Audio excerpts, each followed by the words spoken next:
Est-ce que vous aimez le foie gras? C'est synonyme de fête, c'est la tradition gastronomique française. Certains veulent la mort du foie gras et une cinquantaine d'élus ont signé une tribune pour sauver le foie gras. Parmi les signataires, il y a Germinal Perrault. Bonjour, vous êtes président du conseil départemental de Dordogne où on produit évidemment du foie gras. Pourquoi ce manifeste? Pourquoi cette tribune avec une cinquantaine d'élus? Le foie gras est en danger véritablement? Bon, je pense que le foie gras n'est pas en danger, mais on a voulu contrecarrer ce que quelques maires d'Europe Écologie Les Verts sont en train d'essayer d'imposer par sectarisme, un sectarisme absolu. On voit bien que ces gens-là veulent imposer absolument à la population française leur mode de vie.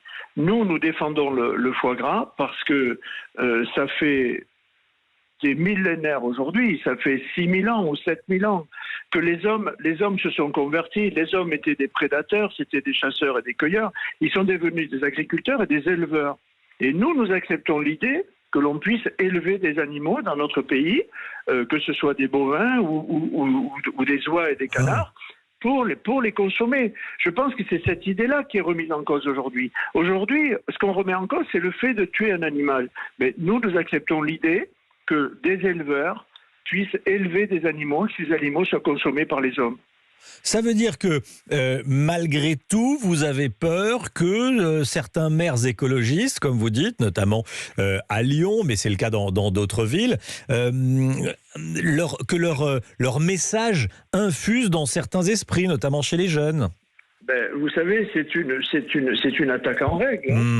C'est une attaque en règle contre le monde rural, c'est une attaque en règle contre les agriculteurs, c'est une attaque en règle contre les éleveurs et ceux qui fabriquent du foie gras. Bien Donc sûr. on le considère aujourd'hui comme une véritable agression. Et on a là des gens qui veulent imposer un changement parce que c'est leur façon de voir les choses. Oui, vous leur dites, si vous n'aimez pas le foie gras et que vous ne voulez pas en manger, n'en mangez pas, mais non. Celui qui n'aime pas le foie gras, il n'en mange pas. Aujourd'hui, tout le monde défend la question du bien-être animal.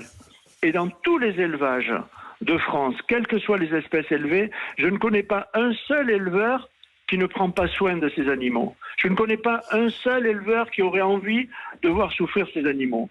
Et aujourd'hui, d'énormes progrès ont été faits et il faut continuer à aller dans le sens du bien-être animal. Mais il ne faut pas vouloir interdire l'élevage en France. Aujourd'hui, c'est le foie gras. Demain, ce sera la viande bovine et on voit bien les attaques qu'il y a derrière.